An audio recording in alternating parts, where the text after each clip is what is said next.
Happy birthday to me. Happy birthday to me. Now that I'm engaged, I've decided to slow down a little. 3 Diddy parties a week. Maybe 4. Well, not including the weekends. Boy, I remember one day we went to this Diddy party. Well, what happened? Lil Jon forgot his pimp cup. Yep. D-Rock went to Diddy and asked if he had a pimp cup Lil Jon can borrow. Man, he had a whole bunch of pimp cups. He had a pimp set. It's hard to say which is more off the hook, a Diddy party or a Diddy after party, or a Diddy after party, which is basically a pre-party for the next Diddy party. There already have been tapes leaking around Hollywood, being shopped around to individuals in Hollywood, but one particular person contacted me. You already knew something was wrong with Hollywood. The parties, the power, the silence that followed certain names. You suspected Diddy's famous white parties weren't just about networking. You wondered how so many careers launched from those exclusive gatherings and why certain celebrities always seemed untouchable. But what you didn't know was that it was all being recorded.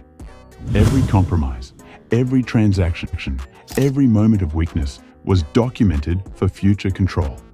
Tonight, Terrence Howard is breaking decades of silence to reveal which A-list celebrities weren't just partying with Diddy, but were actively helping him build the largest blackmail operation in Hollywood history. Before we dive into the celebrity recordings that are tearing Hollywood apart, we need to understand something critical. This story started with a warning from beyond the grave. DMX didn't just die, he was silenced. And if you think that sounds like conspiracy theory nonsense, I need you to listen to what he was saying in his final interviews. Because when you hear a man predicting his own death while exposing the exact same network we're talking about today, you start to realize some conspiracy theories are just inconvenient truths dressed up to sound I crazy. think it's a conspiracy against me, you know, because in the absence of the truth will prevail. So as long as nobody out there spitting real, you know, you can come up with anything and it'll sell, you know what I'm saying? But once you put the truth out there, it's like people have something to compare everything else to. So, you know, you got a lot of people who are not really happy about the fact that, you know, my album is about to drop. You know, they're not really happy about, you know, Lord, give me a sign, and, you know, we in here, and, you know, things of that nature. But you know what? If you want to rap or sing or whatever, don't become a part of the game. You know what? Listen to a song I called The Industry. And that pretty much explains, you know what I'm saying, what this is about. The industry. Man, it's not the same. The industry, it's not a game. The industry, real is dying to get in the industry just to find they don't fit in. The industry ain't what it used to be. The industry's trying to control the way you MC. They want you to dress like this and talk like that, but I'm going to dress like this and talk with the gap. The industry got y'all word meaning nothing. The industry, what you heard, because he's bluffing. The industry, money, bitches, hate, but I dare you to try to take a thing off my plate. The industry like, wait, but in the streets we like, get him. 17 up in that thing, catch him sleeping, hit him. My pop web's with him. The coroner's coming to get him. Industry. It's a conspiracy, but not some vague, shadowy plot. He named specific names. Jay-Z, Diddy, the exact power structure controlling the industry through what he called sick individual behavior. This wasn't a man having a breakdown. This was someone with 30 years of industry knowledge trying to warn us about a systematic operation that he knew would eventually consume him. He's telling us that the Diddy-Jay-Z partnership is an obstacle, not just to his career, but to revealing the truth about what goes on behind closed doors. He's telling us they work together to maintain control through methods most people couldn't imagine. The things that the devil does, it's not so much a person, even though he acts through people. You know, you can't call one person the devil. You know, you can't call any one person the devil. You can't do that because no one person has enough power to be the devil. You know, and you know, it's through all these hardships that I realized that, you know what, this is God's country because I met the devil here. Because if I hadn't met the devil here, I wouldn't realize I was strong enough to overcome the obstacles that the devil would place in my path. And it's by overcoming these obstacles that I realized that this is God's country because he helped me get over these obstacles. But here's where it gets absolutely chilling. Watch what DMX says when he gets specific about the industry practices that everyone knows about, but nobody talks about. The industry is full of a bunch of dick-sucking, dick-riding, bending over the desk. Straight up like that. The industry is full of homo-hating ass. They got this new breed of rapper that's paying DJs to play. They sucking the record label executive dicks. And it's like, there's too much of that going on. Let me be me. Let me be the artist that I am and just play my music. Now they want you all up under this. Industry, dog. Industry is full of a bunch of dick-sucking, dick-riding, bending over the desk ass straight up like that. Whoever don't like it, bring it, nigga. Bring it. I don't give a Bring it. Bring it, bitch. Well, the industry is full of homo hating ass. I mean, it's like they got this new breed of rapper that's paying DJs to play their Right. and, you know what I'm saying? They sucking the record label executive dicks, and it's like there's too much of that going on. Right. You know what I'm saying? Let me be me. Let me be the artist that I am and just play my music. You know what I mean? Exactly. Now they want you all up under this, you know, sitting at the going to dinner with them and like that, and you know, all that favor for a favor shit. I don't get down like that. Look, I'll give you the music, you give my money. That's it. That right there is a dead man's testimony. DMX just laid out the entire blueprint. How the industry uses compromise and humiliation to control artists, how certain partnerships maintain power through shared secrets, and how speaking out leads to systematic destruction. He wasn't just making accusations. He was providing a roadmap to understand exactly how the recording operation we're exposing tonight has been operating for decades. The only difference is that DMX didn't live long enough to see justice served. But his words live on as prophetic testimony from someone who knew the cost of speaking truth to power and spoke it anyway.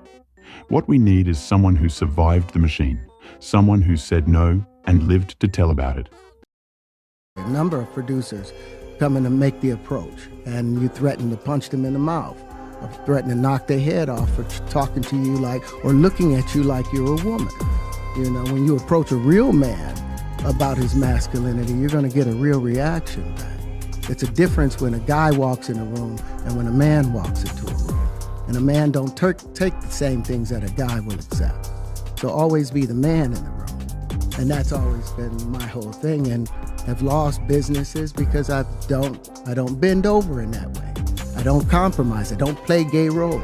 I don't kiss a man. I don't do that because the man card means everything. Enter Terrence Howard.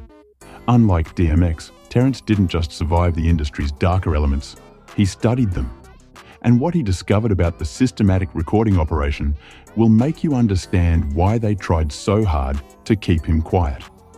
Terrence revealed he was approached by a number of producers with questionable offers. You threatened to punch them in the mouth or threatened to knock their head off for talking to you like, or Terrence didn't just say he was approached by producers. He said a number of them approached him. This wasn't random. This was systematic recruiting for what he calls opportunities in exchange for intimate favors. And when Terrence refused, he discovered that rejecting the system meant he was never supposed to find out what happens to the people who accept it. That's when he started paying attention to other artists who mysteriously disappeared after speaking out. Artists like Petey Pablo. They tell him, okay, yeah, you can have a deal. You know, perform fellatio on me, and you get your deal. That was what I heard while I was on Empire about some of the people in the business. And Petey Pablo, you remember Petey Pablo? I know who that is. Petey Pablo, talented writer, singer. Him and Young Buck wrote a song called Ho His Own. And in that song, back in about 2011 or 29 or something, because he called out all of the taking place at those parties and those people, he was kicked out of the music business. No radio station would play his stuff. So you look for Petey Pablo, he's not around anymore. But that song, Ho Its Own. Petey Pablo exposed the system and got his character eliminated. Terrence Howard refused to participate and got career sabotaged. But Terrence survived long enough to connect all the dots. The question isn't whether celebrities were being recorded anymore. The question is, which celebrities were helping to do the recording? Before we name names, you need to understand exactly how this recording operation functioned. They have a clinical term for it: Breaking the Bug. It's a systematic psychological warfare program designed to break people so completely that they could never recover enough to expose what was done to them. According to Terrence, they specifically target individuals with natural charisma, authentic talent, and independent thinking. Rappers, they're all so tough until you hear their real name. Yeah, or until you see them at a puffy party. Oh. Then they're not tough no more. I'm surprised that the rap game is still alive after, because the masculinity that the rappers are supposed to portray. Oh, drop it. Then use that footage to control their behavior for decades. The recordings are psychological anchors that keep victims trapped in the system. And some celebrities weren't just victims of this recording operation. Some of them were active participants in building it. The name that keeps coming up isn't who you'd expect. Look at this footage. Great, I'm watching him, he's with my man Charlie Mack, so Charlie was with me every step of the way. First out the limo, so Charlie has been with me, 30 years coming up in the business, so, he's surrounded.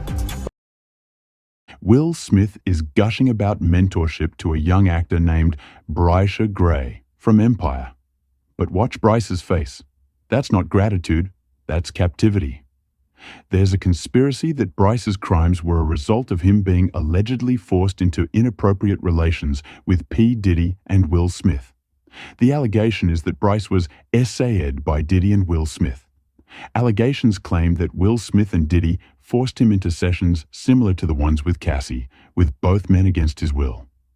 Bryce is now trying to take Will and Diddy to court for a pretty penny, $50 million. Singer Jaguar.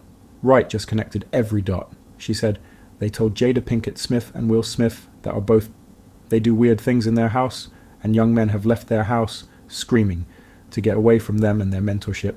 Meek Mill, Brisha Gray left that house screaming. Will Smith wasn't just attending Diddy's parties. They're both, they do weird things in their house, and young men have left their house screaming to get away from them and their mentorship. Meek Mill, Bashir Gray left that house screaming. August the only one that stayed, and I guess he was really sick. He needed a dog. He was actively recruiting for them, using his neighborhood credibility to identify and deliver young talent directly into Diddy's web. You're from West Philadelphia, and Will Smith, your neighborhood's biggest success, offers to mentor you. What kid wouldn't trust that? But that trust was weaponized.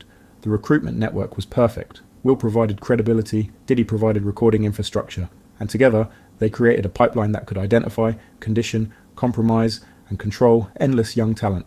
And Kutcher lured minors. The evidence is overwhelming. This isn't a conspiracy theory.